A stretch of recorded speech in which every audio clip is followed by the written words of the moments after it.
Hey, I'm Damon Owens, and today I want to talk about how to tell if you actually love someone or not. Now, this was a submitted question from our CatholicMatch community, so I'm going to make some assumptions that I usually do, more than I do, with this question about love and relationship. There's so much beautiful things to say about love, God, the passions, willing the good of another person for their own sake, friendship, dating, choosing marriage, getting married, I don't know, staying married, 'cause a lot of that, sex, kids, family. It's really wrapped up in all of this. But I'm going to make some assumptions to focus on two things. One, let's call it discerning love in dating as it matters to staying together.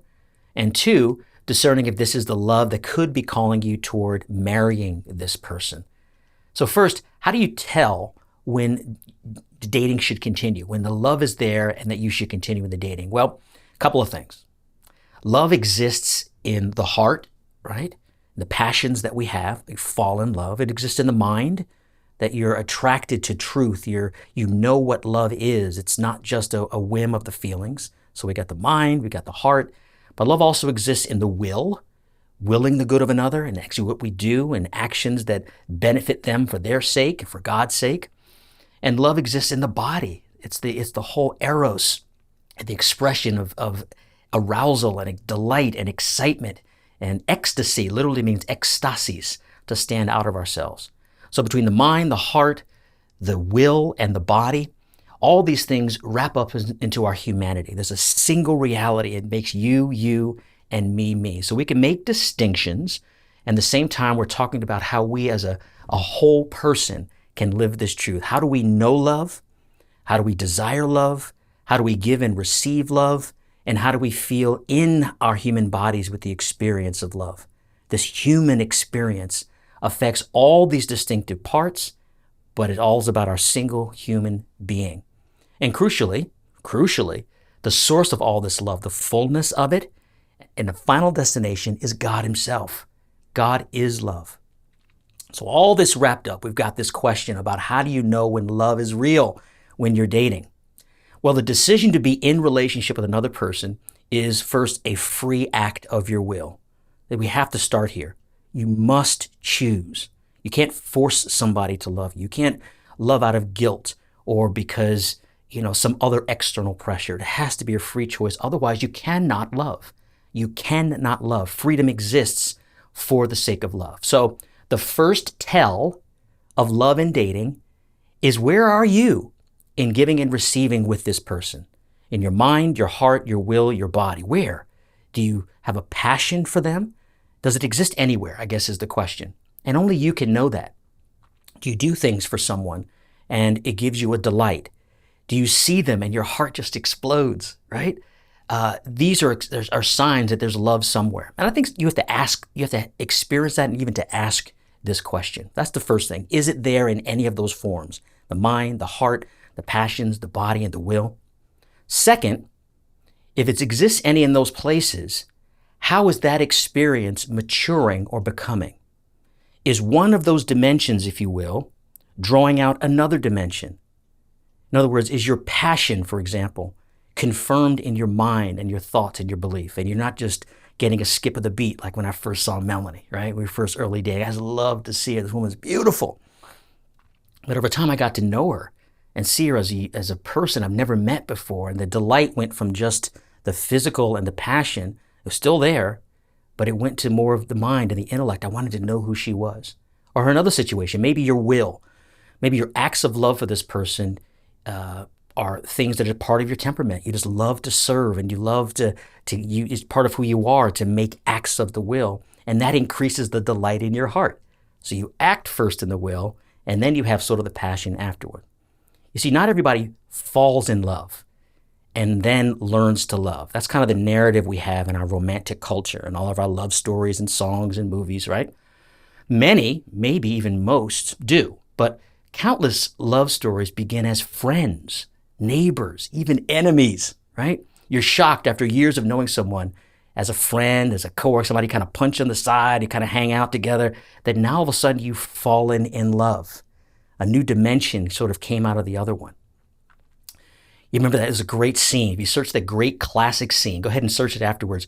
Here, the song from Fiddler on the Roof, when Tevye, the dad, asks his wife, 25 years married, right? Do you love me? It's a hilarious and a beautiful song about how love can look before it becomes this romantic thing or without it, right? The bottom line is, look, love is dynamic.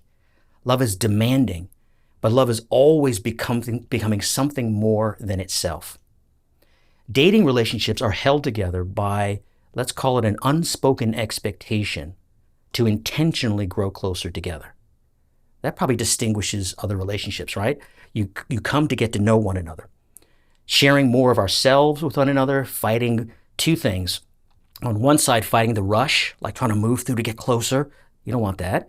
And fighting the withholding, like, you're just dragging your feet to grow in confidence, to grow in certainty that this love can continue to grow in us, that it can grow between us, that it can grow from us.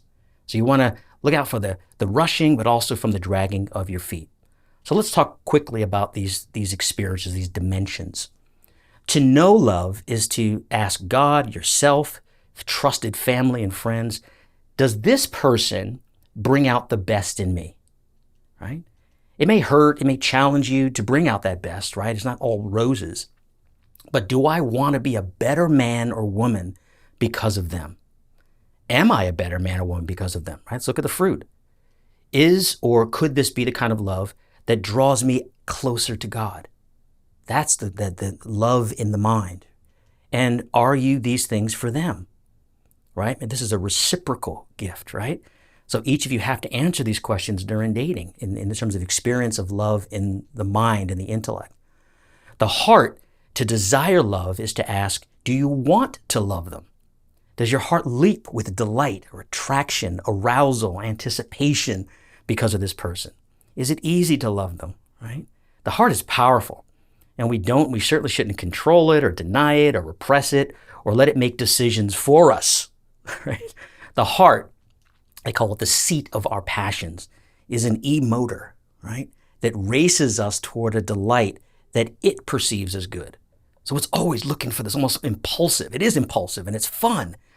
But because of sin, original sin and actual sin, the heart needs to be constantly checked by our mind, our will, to direct that impulse and that power toward a gooder good. In fact, the goodest good, not just any good. The truer truth, the greater beauty. That's what the intellect does. It helps us to discern what is truly good. So you listen attentively to your heart. Then you lift up your heart. We lift it up to the Lord. That's what we say in the Mass every Sunday. The will, and to will love, is to ask, am I capable of receiving this other person, and entrusting myself to them? Can I will their good? Am I free enough to? And same questions about them. Are they capable? Do they have the ability to love? Love requires, in fact, it demands the strength of the other virtues: prudence, justice, fortitude, temperance, faith, hope. I mean, all of them. These are human strengths. This is what flows from them: mercy and forgiveness, magnanimity, right? The greatness of heart. And all these things flow from the human strengths and virtues that we have. And these are the things that true lovers should constantly ask themselves.